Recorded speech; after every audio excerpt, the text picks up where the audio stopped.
All right, Brendon. Can you hear me? Can you see me? I hear you and I see you loud and clear. All right, welcome. Welcome, everybody, to Set Real Talk Tuesday. I am joined by Brendon Ayanbadejo. He is a former NFL player. He played with the Ravens and the Bears, played on a Super Bowl winning team. Just an amazing guy, and I had to have him on. Not only am I privileged with being able to call him a friend, but he is also somebody that I look to for motivation, for inspiration, and just, he has the heart of someone that you really need to pay attention to. Brendon, welcome. Thanks, Denisha. I'm so excited to be here. We've been doing this for a long time together, so I'm glad you finally got me on. Yes, guys, Brendon has been watching Set, been instrumental. We went through an MBA program together at George Washington University, so I had the honor of getting to know him on a truly personal level as a classmate, and he's since become a good friend.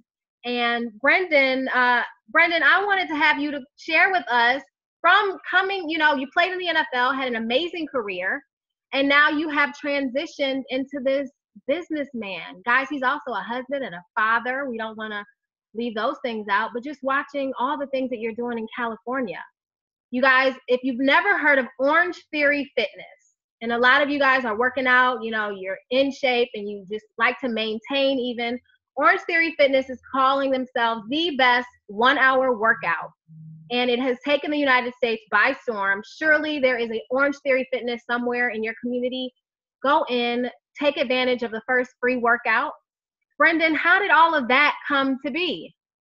Man, it was crazy. So 3 days after the Super Bowl. So of course we won the Super Bowl on Sunday, and now it's Wednesday, 2013, February 2013. And wifey's like, all right, it's time for you to get moving and get going. And you got to get up out of bed. I know you're a Super Bowl champ and you're feeling really, really good about yourself, but I need you to start working out again. This is 3 days after I just played 25 straight football games week after week after week. And so she brought me into Orange Theory. I was all beat up and stiff, and I got on the water row, and I was like, wow, this is really amazing. And as professional athletes, even with Samari or Fred Taylor, or just a bunch of the Florida guys, we'd always work out together. So really what I felt like, it was like this amazing workout, but it was for the average everyday person. But you could also be a professional athlete. You could also be somebody that was sedentary, and it was going to challenge you, and it was going to make you feel better, and it was going to make you stronger, and all these different things. So the wife drugged me in 3 days after the Super Bowl, and I just couldn't get enough of it, and I've been a part of the company ever since, basically. Yes. One time for those wives that are saying, "Come on, get up, let's make it happen. Let's do it together, right?" Let's do it together. So not only did you go in and have an amazing workout, and see for those people that are marathon runners, to those people that are just trying to figure it out and get in shape, you can take advantage of this workout. But you decided to not only work out, but to become a franchisee. You have now 20 franchises, 10 that you own. The goal is 40 with 20 that you own. And you guys, I'm going to toot his horn just a little bit. For 2016, he had the highest grossing Orange Theory franchise. How did all that happen? Yeah, well, we did our MBA program together. So this has been, work in the making prior to even becoming a franchisee. I was looking for the next thing. What was I going to do after football? And luckily I retired around 35 or 36. So I was afforded that opportunity to play 13 years of professional sports. Whereas we know the average career is just 3 years, and we haven't really quite figured out who we are yet. You get in the league at 21, 22, and you're out by the time you're 25. I was there till I was 35, right? So a lot of maturity, a lot of different things. I was able to do my MBA with you and Samari. So it was all of just the perfect timing, the perfect storm. It just so happened that the Orange Theory that I went into was number one, the very first one ever created, right in Fort Lauderdale, Florida. And there's 750 locations worldwide now. But I just happened to right time, right place. The corporate headquarters are right upstairs. I basically banged down the door. I walked in with a big smile, like, hey, let's do something together. And I was just fortunate, right time, right place. But of course, all the hard work and all the effort and planning and goal setting and all those things had to come into fruition as well. And that's why I really did a franchise, because I wanted to follow a model. I wanted to follow someone else's way and then add my little bit of sugar and spark to it and see if I could make it the best, which for 2016, we did do that. Yes, in 3 short years. Kudos to you. For those of you guys that are just joining us on Set Real Talk Tuesday, I have Brendon Ayanbadejo. He is a former Super Bowl champion, husband, father, businessman. This entrepreneur is joining us. And I mean, I am in awe of him always, because not only is he just an all around great guy, as a businessman, he is setting records, doing amazing things, and also doing some great stuff in the community. Brendon, will you share with our viewers, and those of you guys, let us know you're on, comment. We'll be interacting with you. So if you have any questions, some of you guys may be thinking about business and you're thinking about maybe owning a franchise. And Brendon is saying that he just, took advantage of this opportunity by going in, showing up with a smile and saying, let's do something together. So if you're thinking about getting into business and franchising is the route that you want to take, Brendon is the perfect person to hear his story. So you went in, you set some goals. Initially, what was your goal for this franchise? Did you start out with, 10, 20? How many did you start out with as a franchisee? Yeah, so I was lucky. I was afforded the opportunity to buy into all of Los Angeles and to buy into the Bay Area. So my actual title through the company is I'm an area developer. So we develop the franchises. So not only do I award franchises, but I also develop and operate and own my own franchises as well. So I get to work with people and I get to diversify the labor, diversify the risk a little bit. So everything's not completely on my shoulders. So it's really just about that. So I've learned so much in the last 3 to 4 years. I've learned about real estate, negotiations, legal stuff, of course, operating franchises. One of the important things is having that reseller's permit, so you can make sure that Costco delivers to your house. So I don't have to go to Costco no more. So all the little ins and outs of business, I've learned so much and I've grown over the last 4 years. I think, the most important thing that I felt when I went to Orange Theory is that it scared the crap out of me and it made me really excited. So anything in life, if it doesn't scare you and also really, really excite you, then maybe it's not something that you should be doing. So it kind of felt like I was jumping out of that airplane. And of course, I had the parachute on and everything turned out amazing. But I think it should excite you and it should also make you nervous at the same time. Take you out of your comfort zone, but also push you to want to get up and make it happen. So those of you guys, you're hearing Brendon Ayanbadejo, former Super Bowl champion. I'm not former because you're always going to be a Super Bowl champion. Super Bowl champion, father, husband, businessman. He is joining us for Set Real Talk Tuesday. We're talking about his he's a franchisee. He owns Orange Theory Fitnesses. If you guys is OTF, you can just hashtag on any social media, Orange Theory Fitness. You'll be able to see one of the best places you can go and work out. I am a strong advocate of Orange Theory Fitness. I've seen amazing results. So just go in and try it out. You'll thank us later. And Brendon, also, you guys, one thing that, first off, if you're in the Bay Area, you got to go see Brendon. He is location Santa Clara, Santa Cruz. Where else? San Jose, we're in Sunnyvale, Palo Alto. And if you come down to LA, we're in Brentwood, we're in Santa Monica, Glendale, Torrance, Redondo Beach, Melrose, West Hollywood. We're all over the place. We got 20 locations, so you can't go wrong. Got Cali soda. Awesome. So this is former NFL player, and we often hear the stories about NFL players that go broke, have to file bankruptcy, just really have a hard time finding their way after playing. Sometimes it's no fault of their own, and other times, just bad choices, and then find themselves after the game not really knowing what it is that they want to do with their lives. And, like you said, the average career is only 4 years. You get into the NFL at 21, you're out by 24, 25. And for those that are, really lucky or blessed, I like to think blessed, come out, at 35, 36, like you did. And for you, it seemed like such an easy transition right into, the business world. And for others, not so much. They're still trying to figure out what next. Why was it so easy for you? Yeah, well, I must have been like a duck because the top was calm and underwater, those feet were churning and paddling. I would say it wasn't easy, but I was afforded that time, that opportunity where I could grow and mature. As you know, we were in school, one summer we'd be in school and you guys would be, we'd start class at 9 in the morning, but me and Booth and Isaiah and all those guys would be doing our workouts in the morning before class. So a lot of time, a lot of preparation. We did our MBA program for 2 years together. I was actually in another MBA program a year before that. So I was actually in an MBA program for 3 years, going to school after practice some days, making sure I sat in the front seat of the class so I didn't fall asleep after practice, and didn't want the teacher to make a bad example out of me. So just like you said, out of your comfort zone. So I was planning this, strategizing this. It definitely wasn't easy, learning all the different things about law and negotiating my own leases. The FDD for the company, the franchise disclosure documents, 300 pages long. And some of our textbooks for school were 500 pages long. So setting up all my lawyers and getting the proper guidance, it's not going to be easy. You're going to have to put the same effort from all my NFL guys out there. You're going to have to put the same effort into being successful after football as you did in being successful in football. It's the same exact effort. Anything that's going to be great and worth your time and worth doing is going to take effort. It's going to take commitment, sacrifice, all the things you did to make it as a pro athlete, you're going to have to do afterwards to make it in life afterwards. So, but the thing for me is that when I was in the league, I was like $1 million guy is what I averaged over the course of my career.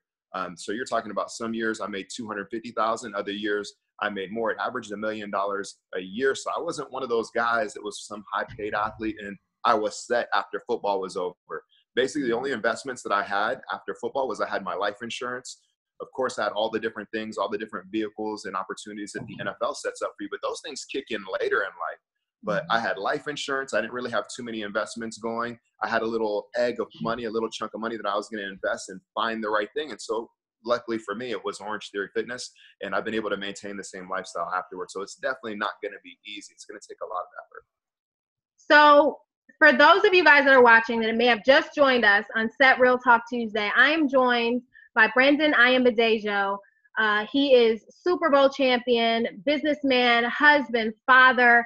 Brendon, for those wives that are watching, those mothers, the significant others of athletes that are playing, I'll say any sport, what is something that you might be able to tell us that we can do? You mentioned your wife, and you're days after winning a Super Bowl, and she's like, honey, come on, let's get up, let's go and work out. She was there, and able to get you up and going. What kind of advice can you give us as we may be those ones that are, trying to give a gentle push or to help to be the one to guide through the transition?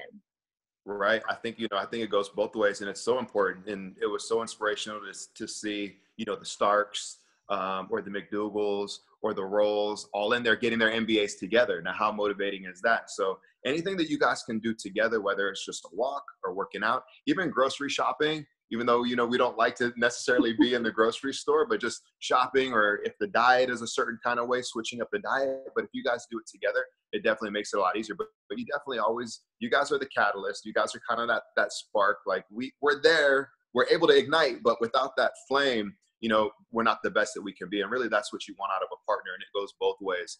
So you guys can multiply your talents and everything together. So I think, in life, just in general, you want to be around people that multiply you, not that subtract from you. So that's just one of those things as a partner, as a best friend, as a lover, as a wife, as all the different things and all the different roles. Sometimes you guys might turn into mom. Therapist. Yeah, it happened. All of that stuff. We need you guys for all that stuff, and just stay on top of that, even though, sometimes there might not be a response, but there's definitely an impact there. So just doing what you do. Seeds are being planted. Thank you, Brendon. Those of you guys that are watching us, you may have just joined us even for our Set Real Talk Tuesday. Brendon is sharing ways that, as women, we can be there to help to support our significant others. Or if you're a mom and you have a son that's playing a professional sport, or, just as a lover, if you're there to, like he said, you're helping to ignite that flame, to help to keep your significant other going, but also you want to be there to be, to add value, So yes, and doing things together. You mentioned going grocery shopping together. How many of you guys would love to have your significant other grocery shop with you? And for me, I always be washing clothes, folding laundry, just little things that help you, make it through day to day. Yeah, I think, it's one of those things though where we can do things too, right? So it's like we have to take the extra effort. Like, okay, we just got home for work or whatever it is. All right, let's go grocery shopping, right? Or Mhm. how about, why don't you try doing laundry this week? Let's switch it up a little bit. You do laundry this week, maybe I'll cook this week. And, just switch up the roles as well. Keep it fresh, keep it interesting. But that's something I like to get that little monkey wrench thrown at me every once in a while. Like, oh, you're cooking tonight. I'm like, okay, let's do it. But just give me a little bit of warning. Maybe give me, a 24-hour notice.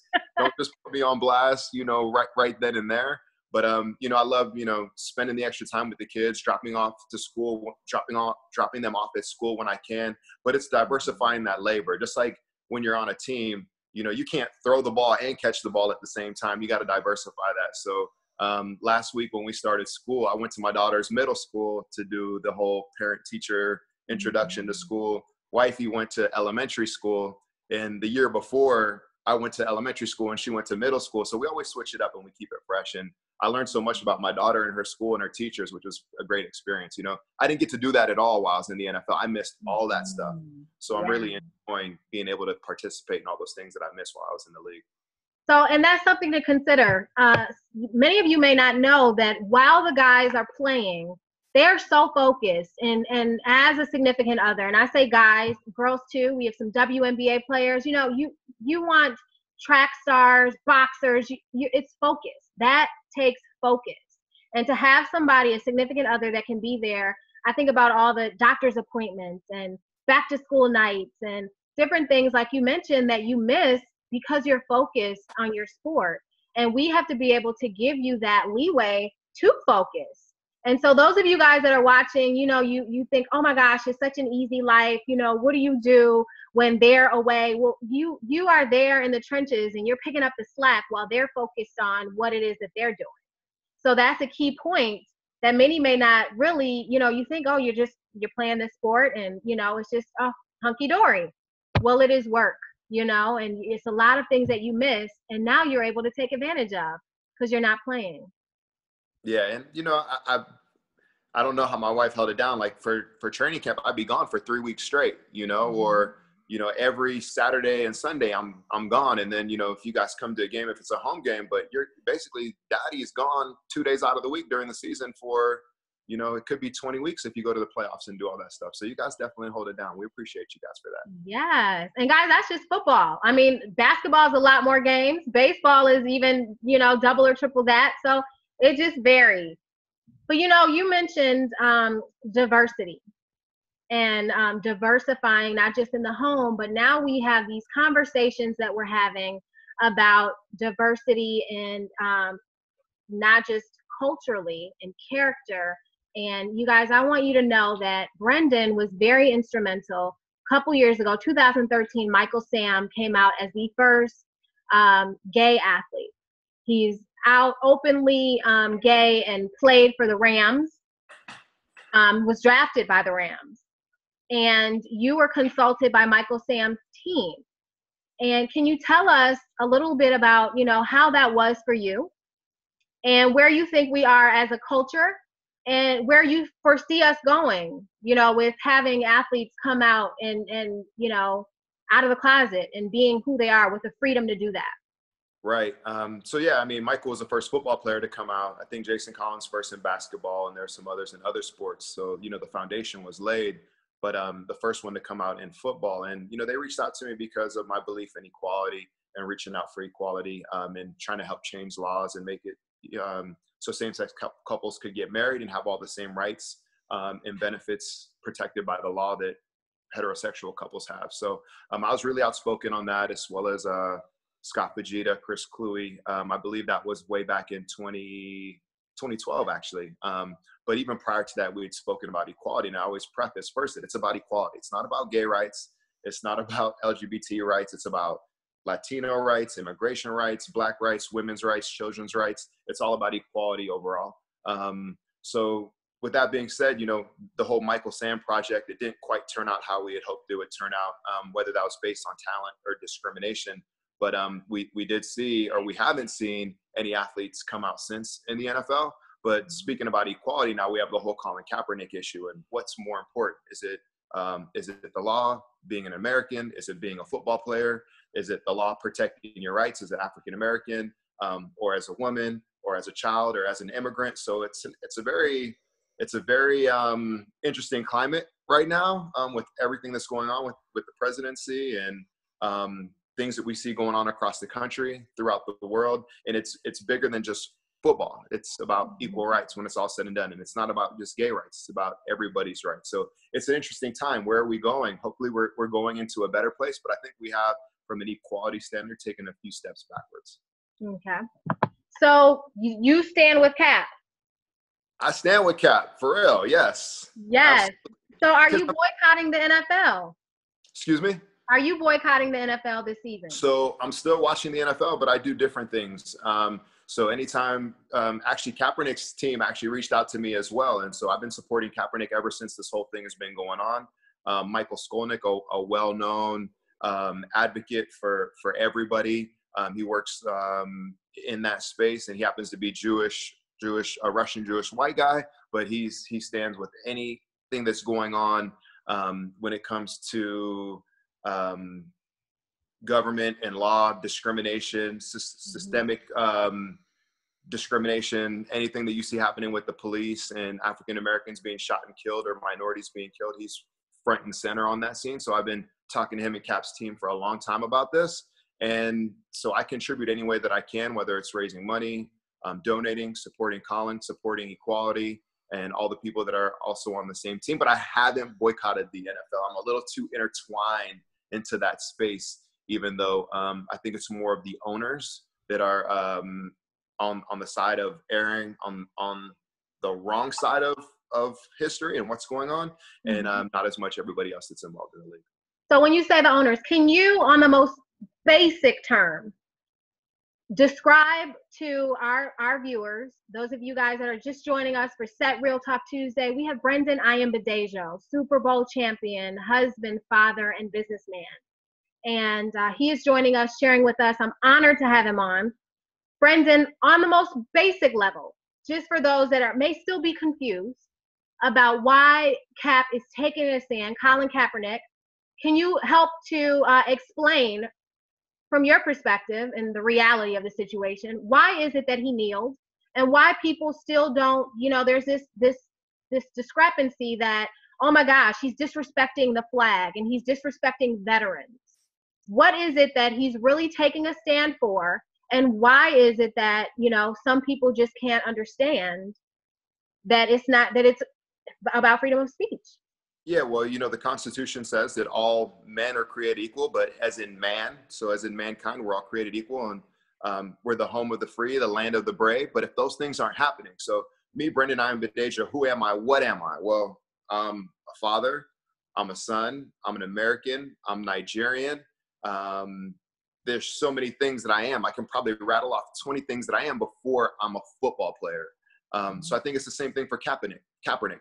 The first thing is he wants liberty, freedom, equality, which we should all be striving for and wanting. But if you see it's not happening in your country, and you have an opportunity to have a platform and sound that off, then you should take advantage of that. So we've seen John Carlos do it. We've seen Muhammad Ali do it. We've seen lots of African Americans help influence and change laws, culture, values. And Colin feels like right now is the opportune time to do that. So it's not actually disrespecting the national anthem or the flag. He's taking a knee so the national anthem, the flag, the Constitution, America can actually step up and we can be better. So he's influencing change. He's asking for change. Let's get better. And I'm not going to come off this knee until America lives up to all the promises that it supported us, that people have died for, people have sacrificed for, and you're not doing it. So we're actually letting veterans down, all the civil rights issues and all the civil rights leaders and all the things this country's gone through over the hundreds of years that we've been on this path. We're actually letting down all of our forefathers and sisters and brothers until we live up to those values. And we see it happening all the time. Another police officer just got off on murdering another innocent Black man. So it's happening all the time, but it's even bigger than that. And so Colin, I applaud Colin, and I wholeheartedly stand with Colin. So we stand with Colin, and hopefully you guys, this makes sense. If you have any questions, feel free to, drop it in the comments. Brendon is joining us. We're responding. this makes it very clear what Colin is taking a knee for. You know, justice for all. When we say liberty and justice for all, that should be the case no matter what color my skin is. So we're standing with Cap. You know, Brendon is unable to boycott, if you will, the NFL, but he is there to you know, provide guidance. Kaepernick's team has reached out to him, and you stand wholeheartedly in solidarity with him. We salute what he's doing. It's not just about him. For those of us that have children, you know, our children, we have been the ones that are standing on the shoulders of our forefathers. The things that they have done have paved the way for us to have opportunities. And the same that Cap is doing for those that will come after him. So we applaud him. And Denisha, like, I don't want to worry if I get pulled over by a police officer. Okay, I was going 75 and the speed limit's 65 and I was pulled over. Okay, I should just get a ticket or maybe a warning, whatever it is. I shouldn't have to fear for my life when I get pulled over. And those are the things I think about when I'm driving. I'm like, oh, let me slow this car down just a little bit because I don't know what's going to happen. And why am I thinking about, okay, my license and registration's in my glove box. And I haven't even been pulled over yet, but it's like, it's gone through my mind. If I do get pulled over, then I'm gonna say, hey, officer, everything's in my glove box. I don't have any weapons. I don't have anything with me. I know to keep my hands on the steering wheel. Can I reach in there and grab it or give it to you or whatever? Like, I shouldn't even have to be thinking about those things just because I was going 10 miles an hour over the speed limit, you know, and those are the things that we're faced with in this country. And I don't want to have my children have to think like that. I want them to have all the opportunities that all the other kids have just because, you know, just genetically we happen to be pigmented or whatever it is. That's really the only difference that we have. So it's just crazy that these are the things that run through my mind today when I'm driving down the street, knowing that I'm the citizen that I am, trying to make this country, trying to make this world a better place every single day. And to bring it all the way home, for those of you guys that are joining us for Set Real Talk Tuesday, I'm joined with Brendon Ayanbadejo. We're talking about him not wanting to be pulled over by the police and having to think about, you know, what's going to happen. You're driving, the speed limit is 65, you hit just about 75, you're pulled over. Will you be shot? You know, will your life be taken? And we just had an instance with Michael Bennett. You know, look at what just happened to him. He is an NFL player, was in Vegas, and the police pulled their gun out on him. And that was, I mean, completely unwarranted and unnecessary and an abuse of the power of the police. And it happens all the time. And like you mentioned, just now in St. Louis, with the police officer getting off, premeditated murder. And now there's rioting as of, you know, over the weekend. So yeah, you know, I thank you, Brendon, for joining us. You know, we've talked about you as a businessman, as a father. You know, you have a beautiful wife that helps to hold down the fort and keep you motivated. You've given us some tips. You know, one thing, Brendon, you know, if you're following him on social media, on Twitter and Instagram, he's Brendon. It's BRENDON 310 at Brendon 310 on Instagram and Twitter. And then you have a verified Facebook account where fans can follow you, Brendon Ayanbadejo. You guys, he gives nuggets and insights. One thing that I love about following him is that he shares things that will help you to, you know, stay motivated, stay inspired. Recently, you shared, look in the mirror and tell yourself, I love you. Tell us a little bit about that post. Well, I think, okay, so I'm going to tell a little bit of a joke here. So I'm half Nigerian and I'm half Irish. The suicide rate in Nigeria is 0. So for whatever reasons, Nigerians, we love ourselves. But I think there's something so healthy in that if you do it the right way. I think that I can love myself so much that I can love others even more than I can love myself. So, you know, once I had my kids, met my wife, and we went through all that whole thing, it's like I have so much more to give because I know what I expect on how I should treat myself. So for whatever reasons, there's days where, you know, sometimes it's a hormonal imbalance. Sometimes it's just a tough day. And of course, if it is a hormonal imbalance, which NFL players, we face a lot just because the fight or flight and all the things going on in our brains and bodies, that we're not feeling up to par, or we don't feel good about ourselves for whatever reason it is. But I think we're all born with genius inside of us. And sometimes it takes a little while to realize that, or maybe you just have a parent that gave you all that love that you need. And you know that you have this enormous genius and greatness inside you. And I think, you know, a lot of it can start with the parents, but there's also other reasons why you might not have it. So I just like to give people little nuggets, little gems, like you have genius inside you. Everything that you need to be successful is already inside you. You just need to go and find it and manifest. So I like affirmations, and I like, attacking every day with the enthusiasm unknown to mankind, like bringing things to the table. So you have value, believe in yourself, love yourself, and go out there and go manifest. So I just try to give little nuggets and gems every so often when I have the opportunity to. And I just think it's really healthy. And people, we talk about, narcissism and egocentrism and all the different things where people are kind of just overzealous about themselves. But I think if you do it in the right way, with your feet grounded, and it's all about love, self-love, loving others, then you can really make an impact and make a difference.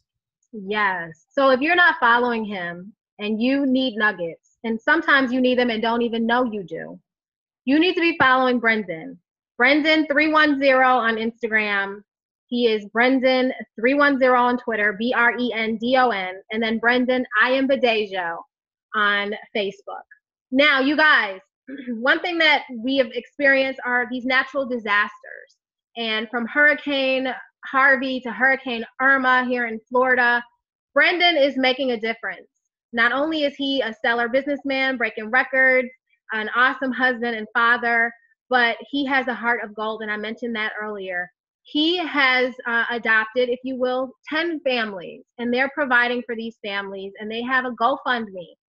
If you so feel like you want to give to somebody that has been affected by the natural disaster, in this case, Hurricane Harvey, you can go to Brendon's Instagram page, Brendon, Brendon 310, tap the link in his bio, and you can donate to their GoFundMe. You're just about at your goal. Your goal is $10,000.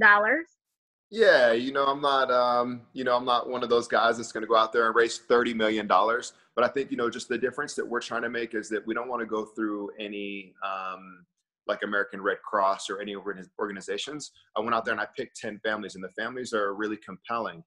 There's a grandfather that adopted, or grandfather and grandmother that adopted their children. The grandfather's blind, and they adopted the 2 kids because the mother's unstable. There's another family. She's a single mother. She has 6 kids. She's a nurse. All these families have been displaced. There's another elderly lady that is retired. She's been displaced from her home. She lost everything. So I scoured Facebook and I found these people myself. So yeah, I'm not JJ Watt. I'm not going to do, 30 million or whatever it is, but I'm going to give 100% of the proceeds if we donate. Going to write a check to that family. If it's $1,000 for each family, if we go over that goal, as many families that we can affect and change, then we'll give $1,000 to every family that we can help, and it'll be cash, so they can instantly use the money.